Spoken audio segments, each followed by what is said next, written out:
Welcome to Automate Your Agency. Every week, we bring you expert insights, practical tips, and success stories that will help you streamline your business operations and boost your growth. Let's get started on your journey to more efficient and scalable operations. Micah, you and I were having just a casual chat yesterday and made me really realize we took a lot of what we've done for granted when it comes to systemization and how much that plays into the foundation for scaling. Yeah. Yeah, I mean, maybe it would help, what do we mean by we took it for granted? Because I think that's a piece that we even had to figure out ourselves. Yeah, well, and things that even between you and I just did not see initially. Like you would say, a lot of what we're doing early on in this business is I'm working with the CEO or the founder, the owner of the company, and it really is on how do you systemize and standardize. And I'm looking at it like that's no value, basically. Like we're not providing value to the client because that is very obvious. Of course, you have to have these things or you wouldn't be able to scale. Right. And then I'm like, And so now that's what now we kind of took after for granted. Yeah. yeah, so taking it for granted and then just being more involved with clients and just seeing, even just with the idea of automation. I want to automate things. Well, okay, well, hmm what's the system you have in place? Do you have standardization? Do you have SOPs? Because if you don't, then every single way that somebody does something is different. You can't automate 45 different ways of doing something, or you need 45 different automations. So then, okay. So then I'm realizing these words coming out of my mouth and you're going, yeah, I agree with you. Yeah. Clients do need systems and standardization so that they can systemize their business, they can scale, or even some just don't want to work 80 hours a week anymore. These things, the standardization helps to remove you from the process if you want, or scale your team past just you and a few people.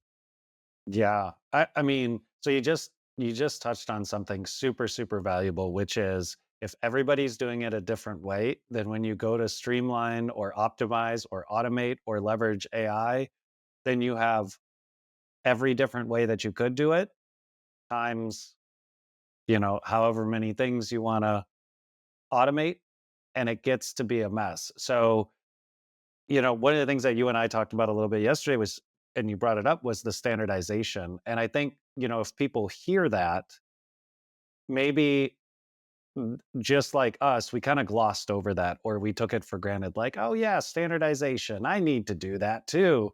Cool. But not how important and how big that is. So if we kind of go back to your example, like if you have a team of 45 and everybody's doing it their own way, which we see all the time, it's Countless very times, common, like right? every time. Yep. And indicators are that is the process works, the workflow works, but it's in everybody's head. When it's in Mhm, everybody's head, it's going to happen differently every single mhm. time. And then so to s- take a step back and say, well, how do we standardize that? What we're essentially saying is we're going to do it one way. The company way. pe- Period. Yeah. Yeah. The company Not way. Elaine's way, not Micah's way. It is gonna be a consistent way that the company does it so that we don't have 45 different ways. We have one way. Yep. And Yeah. that's So really that, that's the crux of it, right? And why mhm, companies one is time. The time to consolidate all those different ways into one way is time, right? And yes. a lot of times people look at it and they're like, well, we don't want to do all these things. We just want the problem solved. Well, you're not going to solve that problem with automation. I'm sorry. That's going to make your automation even more complicated because now you need that many different scenarios for that doesn't scale your team. What scales your team is this systemization, having standardization. And Micah, just thinking through what are some ways, and I can talk through some too, but what are some ways that you see companies needing to standardize? Like there's some simple ways and then there's some more complex ways. Yeah, I mean, it comes down to anything. So, we've talked about workflows, we've talked about processes, we've talked about systems in the past on this podcast, Elaine. And I came up with an analogy the other day that I think might be helpful for this discussion, which is essentially a workflow is like a letter in a word. and you need a bunch of letters to form the word, but you have to put those letters in the right order, or it's not really a word, or it's a word you don't intend to Yeah. be Yeah. saying or creating. And so you have your workflows, those are your letters, you put them in the right order, and your word is your process. Mhm.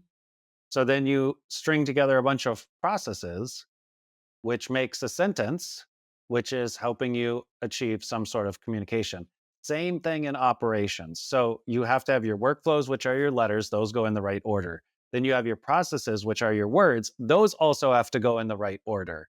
Mhm. And basically you can imagine in your head, like if you have everybody spelling words differently and putting words in different order differently, you're creating sentences, right? You're Mhm. creating some sort of output, but it's not going to be very understandable. It's not going to be consistent. The person on the other end that you're trying to communicate with is going, what the hell are you talking about? Like, this doesn't make any sense. And so standardization as a whole is really just saying, like, what are the letters of my word? Mhm. What order? And then what words to the sentence? And getting everybody to do it the same way Mhm. over and over and over again. That's where automation becomes really powerful, because once you standardize how something runs, a Mhm. system, then everything else flows through and you're making the same sentence every single time. Over and over again. Yeah, I think about some really easy ones is that I see this extremely underutilized at every single company is shared email templates. You don't need to Yes. recreate the wheel every single time. A shared template for commonly asked questions, and onboarding new clients, welcome emails, introduction emails, like, and I'm very. This is one of the things that I take on myself at our company because I am an ultra user of shared email templates because I want us to have a company way of saying things, and I don't want our team or myself to have to spend extra time thinking of every word when this is something that could be standardized. We do it the same way. It's very consistent. And then that's something external, right? The client sees that. But an internal example is how we manage client projects. We have a very Totally. systemized approach to how we manage them from even an account manager to a project manager and how our development team handles the production work for an automated workflow. That way, our team gets what we call a complete request. It's got everything that they need. We've got different statuses so that when something moves to validation, well, the account manager needs to make sure what was produced, what the client wants, all makes sense and that everything is working properly so that when we go into that client meeting, we know what was built, we understood what was built, and that it's working appropriately. So, like, that's two different ways where standardization, if you don't have that and you have a client go into your workflow, every client's going to be treated different and every person touching that client is going to be handling it different. Yeah. I mean, there's so many examples of this, from client onboarding, employee onboarding, like you said, project management, even down to how do we create proposals for getting new clients on board. If you don't standardize it, then you're going to come up with a whole bunch of different proposals every single time. Somebody's going to do a different version, a different price sheet, a different order, a different layout, a different bio, whatever it might be in that proposal, it's going to be different. Or employee onboarding, we've talked about this in previous episodes as well. If you don't standardize how you do employee onboarding, well, employee A Mhm. might have a great experience. Employee B shows up and is like, what do I do? Mhm. Nobody's even talking to me today. Yeah. So let's use past Alane, me in the past, as an example of this where I am not seeing that this is so important that we just do naturally. Like I think our clients trained us because we were in our previous company because we were getting large clients that already had this in place and we followed in suit. When you're working with large manufacturers, you have to have a standardized way of doing things. And then you're working with large auto groups with their corporate office, like you have to have this very systemized approach thing. So, they trained us and luckily we went with it and used that in our internal systems. But What I think that clients don't realize and what I didn't value early on as past Alane is the amount of time that this piece takes for you to get your ducks in a row before you can build a company system. Because when you've got to consolidate all the different ways people are doing things, all the different way, like your clients are used to you operating a certain way. If your client's been with you for 5 years, you've been gravitating to how they want you to work, not having a kind of company system. It's okay if you change your systems, to and evolve things as you learn more and work with clients. But the time that it takes, people want this automation or their systems to just be working where it takes time for us to help you build that system, but also the team has to have the time in their schedule to plan how they want this to be. Or even communicate what they're doing now. Even that Mhm. takes time. And there's brain power. A lot of the systemization and the standardization is a gear shift from your everyday work, which is Mhm. why I think it gets pushed to the side because you've got to handle clients, you've got to work on projects, you've got to get your tasks done, you've got to improve marketing or run new ads or whatever it might be, right? Yeah, you have all these to-do tasks, like these things that you're doing all day, and to change gears, like you're saying, is a strategic plan. You're not checking things off your to-do list when you're b trying to build out what your system is or what you want it to be. Yes. So what's your secret, Elaine? Like, how do you make time for this? I mean, it sounds awful when I say it out loud, but I make time for it because I don't want to do all the nitty gritty details. I like sitting on top of things and having the team delegate. So, at the end of my day yesterday, probably the last 45 minutes of my work day yesterday. I created loom videos, and very like detailed, like this is what I want. And I delegated it to the team. And it was Hmm. because I didn't want to be the one that continues doing it. And we needed three things that were very similar. And I only had to create the to do one time. And it's going to be executed the same way for each one of those three things. And I had a number, like I think I left at the end of the day with 7 or 8 things delegated that's gonna take a team member most of the day to day to do that I don't have to do. So that's my secret is that I don't wanna work. No, I like to work on strategy and ideas and but I also like things to be executed and done. So I have to make sure I have the team members to do that. Because if I have to straddle both, then you're not getting the best Elaine. You're not getting the best business partner out there. Right. Right. And it's not solving anything. By you taking a step back at the end of the day and saying, how can I delegate this? How can I map this out? How can I standardize what I need? You're not doing a full day of work, of busy work. It's busy work. It's busy work for leadership, right? If you're running a company, you shouldn't be also doing all the work. You just can't. If you're managing people, you can't also do their jobs. Like, just doesn't work. You have to set aside time. So then we have time to record this podcast. Now, what's interesting is we talked about standardization on project management. This opens up a whole other can of worms with training, which we're not going to get into on this episode. But, we're hiring people, we're scaling our team. You delegated some of this, and there was like the new person that is working on our team made a little bit of a rookie mistake, right? They're in ClickUp, they got delegated a task, they did the task, they marked the task complete. That's it. But that's not how we work here. So we actually go in and say, when you're done with the task, you move it to validation, you record a loom of what you did so that now, say in your case, Elaine, you can go back and review this task. Mhm. I think that validation step when you're building systems is super important.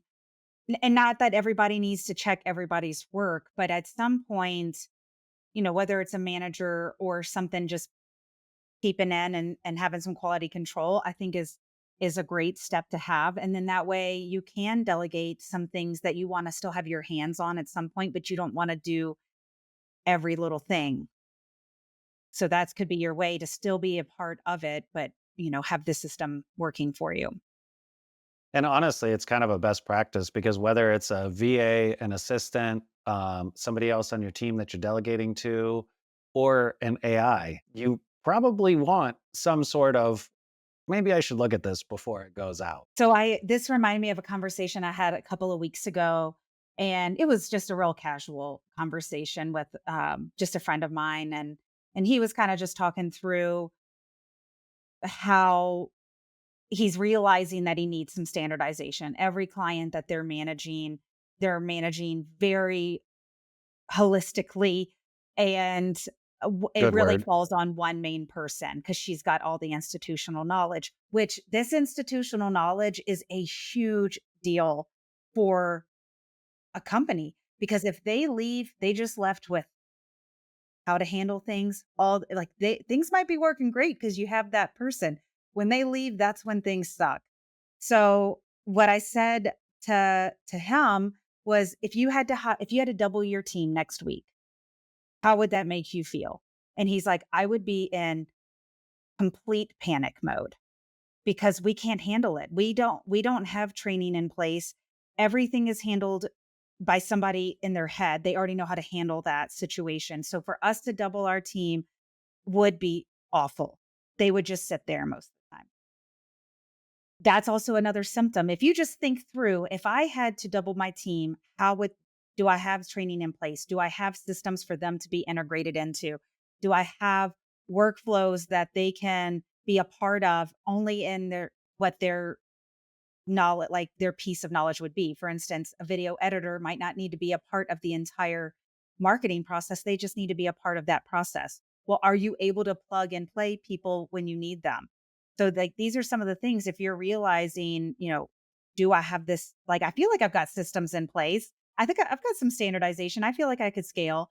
Then say, could I legitimately double my team and everything would still be on cruise control? I think that's a perfect question. I mean, that's maybe the leave behind of this episode is just to ask yourself that question, like you're saying, Elaine. And even when you solve it at one point in your business, if your business grows, ask it again because you're adding new workflows, you're adding new systems, you're adding new processes, you're adding new technology, you're adding new automation. That stuff, Mhm. yes, it helps remove some of the stuff, but you need the other side of it, which is people need to know how it works. People need to know what's going on. And once it's centered around one person or two people, that's entering the danger zone. Yeah. Scaling is hard, and when people leave is hard. You're stuck. Mhm. So to wrap this up, a couple of things that can help is we have a free process mapping course. So process map your workflow, start getting feedback on it. Get the people that are involved in the process, run it through with them, see what you're missing, see how you can improve it, and then come together with a final plan of how it's going to work. And then if any of this resonates with you and you want help, Micah and I are available to do coaching, to help systemize your business. This is literally what we love doing and why we started this business. Absolutely.